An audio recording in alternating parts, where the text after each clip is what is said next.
सभी को नमस्कार। दोस्तों, आज हम हिंदी वर्णमाला के 70 महत्वपूर्ण प्रश्नों को लाए हैं। ये प्रश्न आयोग द्वारा पूछे गए हैं और अभी उत्तराखंड में फॉरेस्ट गार्ड, वीडियो और कई परीक्षाएं होनी हैं, जिसमें हमारा एक सब्जेक्ट ऐसा होना चाहिए जिसमें हम अपना 100% दे सकें। इसीलिए हम आज से आपके रिवीजन के लिए हिंदी के सभी टॉपिक से 70 से 100 उन प्रश्नों को लाएंगे जो आयोग द्वारा पूछे गए हैं। और ये जो 70 प्रश्न हैं, ये यूपी की कई परीक्षाओं में पूछे गए प्रश्न हैं। इससे हम ये अंदाज़ा लगा सकते हैं कि हिंदी वर्णमाला से आयोग किस तरह के प्रश्न को पूछ रहा है। पहला प्रश्न है, निम्नलिखित व्यंजनों में से कौन से व्यंजन का उच्चारण तालु से होता है? ऑप्शन है क, ड, छ या म। दोस्तों, आप सभी जानते हैं जो छ व्यंजन है ये च वर्ग का सदस्य है और जो च वर्ग का जो उच्चारण है वो तालु से किया जाता है, इसलिए इसका राइट आंसर सी होगा। जो क है इसका जो उच्चारण है ये कंठ से किया जाता है और आप जानते हैं जो ड है ये ट वर्ग का सदस्य है और ट वर्ग का जो उच्चारण है ये मूर्धा से किया जाता है और जो म है ये प वर्ग का सदस्य है और प का जो उच्चारण स्थान है ये ओष्ठ से किया जाता है। ठीक है। नेक्स्ट क्वेश्चन है, लुंठित ध्वनि है। दोस्तों, लुंठित ध्वनि बतानी है या एग्जाम में कंपन जात व्यंजन भी पूछा जाता है, दोनों इसी को कहा जाता है। ठीक है, तो इसका जो राइट आंसर है वो ऑप्शन डी, रॉ को लुंठित व्यंजन या कंपन जात व्यंजन भी कहा जाता है। इस व्यंजन के उच्चारण के समय जीभ का अग्रभाग का मुड़ना स्वाभाविक है। नेक्स्ट जो क्वेश्चन है, ओष्ठ है। स्पर्श व्यंजन, अल्प प्राण या अघोष वर्ण कौन सा है, इनमें से आपको बताना है। देखिए, एक ही प्रश्न में से आपको कई जानकारियाँ मिल सकती है।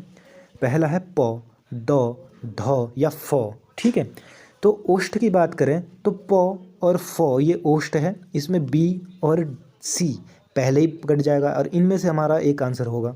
स्पर्श व्यंजन की बात करें तो स्पर्श व्यंजन ऐसे व्यंजन होते हैं जिनका उच्चारण करते समय वायु फेफड़ों से निकलती हुई मुंह के विभिन्न भागों जैसे कंठ, तालु, मूर्धा, दंत और ओष्ठ को स्पर्श करते हुए निकले। ठीक है, हम जिन वर्ग को पढ़ते हैं जैसे क वर्ग, च वर्ग, ट वर्ग, त वर्ग या प वर्ग, ये सभी जो है ये स्पर्श व्यंजन होते हैं, तो इससे तो पता नहीं लगने वाला। ठीक है, अब हम अगर अल्प प्राण को देखें, अल्प प्राण होते हैं क वर्ग का पहला, तीसरा और पांचवा वर्ग। ठीक है, और जो दूसरा और चौथा वो महाप्राण होता है। तो इसमें हम देखें प के बाद फ आता है। ठीक है, तो ये दूसरा हो जाएगा और प पहला है, तो इसका जो राइट आंसर होगा वो होगा ऑप्शन ए। ठीक है, प इसका राइट आंसर होगा। नेक्स्ट जो क्वेश्चन है, एक ही ध्वनि का द्वित्व हो जाने पर वह क्या कहलाता है? देखिए, एक ध्वनि का जब द्वित्व हो जाता है तो वो युग्मक कहलाता है। ऑप्शन डी इसका राइट आंसर होगा। युग्मक ध्वनियाँ क्या होती है ये समझना भी ज़रूरी है। जब किसी शब्द में एक ही ध्वनि का द्वित्व हो जाए, ठीक है, तो वो युग्मक ध्वनियाँ कहलाती है। अर्थात देखिए, समझिए इसको आसान भाषा में, जब एक बार शब्द, जो कोई शब्द है, अगर वो एक बार आधा और एक बार पूरा आ जाए, ऐसी स्थिति में जो वर्ण का द्वित्व हो जाना स्वाभाविक है। ठीक है, जैसे उदाहरण से समझे तो प्रसन्नता, ठीक है, अक्षुण, दिक्कत, मस्कत, ठीक है, मन्नत, इस तरह के जो शब्द है ये युग्मक कहलाते हैं। ऑप्शन डी इसका राइट आंसर होगा। य किस प्रकार की ध्वनि है? देखिए, ये जो य है ये, इसका जो उच्चारण है ये तालव्य से किया जाता है और वेरी इंपॉर्टेंट, य और व, ठीक है, ये जो दोनों ही है ये अर्धस्वर कहलाते हैं। ठीक है, इसका जो राइट आंसर है ऑप्शन ए हो जाएगा। उच्चारण की दृष्टि से व है आपको बताना है, तो ओष्ठ्य है, कंठ तालव्य है, दंतोष्ठ्य है या कंठोष्ठ्य है। देखिए, अगर व की बात करें उसका जो उच्चारण है वो दांत, जीभ और ओठ से होता है और इसीलिए जो इसका राइट आंसर है ऑप्शन सी दंतोष्ठ्य होगा। साथ ही जो वो है वो एक अंतस्थ्य व्यंजन है और अल्प प्राण है और साथ ही सघोष व्यंजन है। ठीक है, नेक्स्ट जो क्वेश्चन है, हिंदी वर्णमाला में स्वरों की संख्या कितनी है? 13 है, 10 है, 11 है या 12 है? जो स्वरों की संख्या है, ठीक है, वो 11 है और जो इसके भेद है वो 3 है, ह्रस्व, दीर्घ और लुप्त। जो मात्राएं हैं वो 10 है। ठीक है, नेक्स्ट क्वेश्चन है, च वर्ग ध्वनियाँ किस वर्ग में आती है? जो च वर्ग ध्वनियाँ है इसका जो राइट आंसर होगा वो ऑप्शन डी तालव्य से बोली जाती है। देखिए एक ट्रिक है इसको याद करने के लिए, KTMDO, ठीक है। जो कंठ है, कंठ से आप याद रखिए के, ठीक है, ये जिसमें क वर्ग आता है। टी है, टी से आप याद रखिए तालु, जिसमें चौ वर्ग आता है। जो एम है, इसमें मूर्धा आप याद रखिए, जिसमें टौ वर्ग बोला जाता है। डी है, जिसे आप याद रखिए दंत्य, जिसमें तौ वर्ग आता है। और ओ है, जिसमें आप याद रखिए, ठीक है, ओष्ठ, उसे ओष्ठ, ठीक है। तो के से कंठ, टी से तालु, एम से मूर्धा, डी से दंत और ओ से ओष्ठ, ठीक है। नेक्स्ट जो क्वेश्चन है, वर्णमाला का कौन सा अक्षर पुल्लिंग नहीं है, ठीक है। तो कौन सा पुल्लिंग नहीं है आप अच्छे से जानते हैं, जो ई और ई है, ठीक है, छोटा ई और बड़ी ई, इसका जो प्रयोग है किसी शब्द को स्त्रीलिंग बनाने के लिए किया जाता है। तो और ई जो ई है इसका एकदम राइट आंसर हो जाएगा, ये पुल्लिंग नहीं है। नेक्स्ट क्वेश्चन है, जिन वर्णों का उच्चारण स्वतंत्र होता है उसे क्या कहते हैं, ठीक है। जो स्वतंत्र बोले जाते हैं उन्हें स्वर कहते हैं, ऑप्शन डी इसका राइट आंसर होगा। और जो स्वरों की सहायता से बोले जाते हैं उनको व्यंजन कहते हैं, ये भी आपको याद रखना है। इस क्वेश्चन का जो राइट आंसर है वो है ऑप्शन डी। नेक्स्ट क्वेश्चन है, ड वर्ण का उच्चारण स्थान आपको बताना है, ठीक है।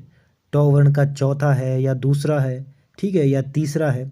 इसका जो राइट आंसर है वो है ऑप्शन ए। इसका जो राइट आंसर है ऑप्शन ए। जो ड है ये ट वर्ग का चौथा आता है। देखिए जो ट वर्ग में आता है वो है ट, ठीक है, ठ, ड और ड। पूछा गया क्वेश्चन है यूपीएसआई में, आपको याद रखना है।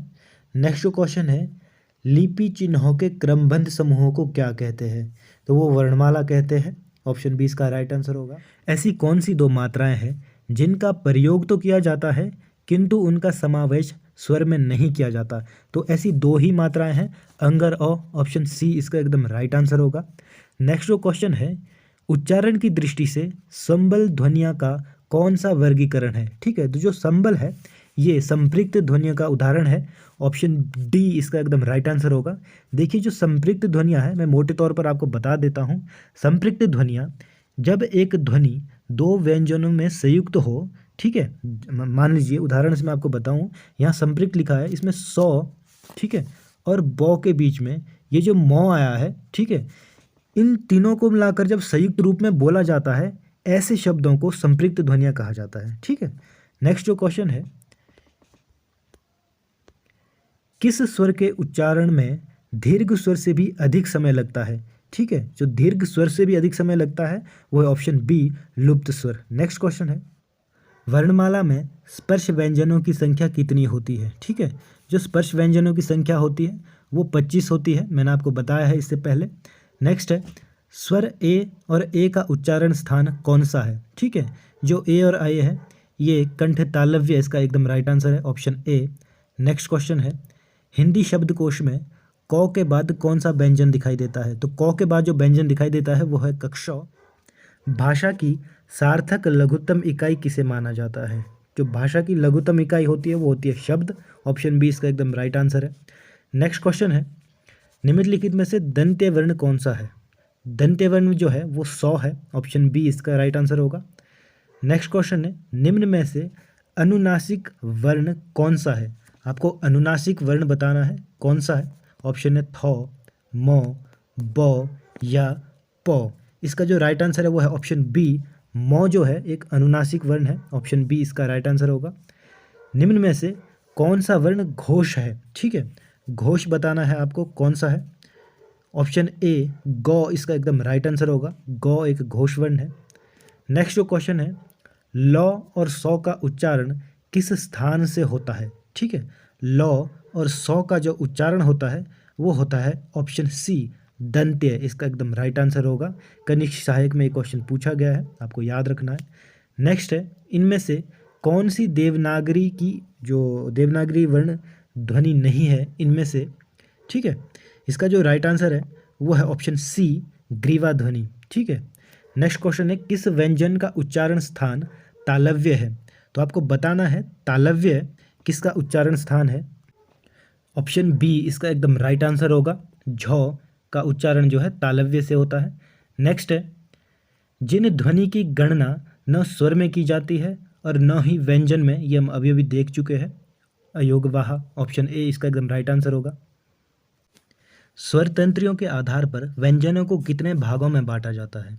इसका जो राइट आंसर है वो है ऑप्शन डी, 2 भागों में। जिन स्वरों के उच्चारण में 2 मात्रा का समय लगता है या ह्रस्व से दोगुना समय लगता है, उनको क्या कहते हैं दोस्तों, आपको बताना है।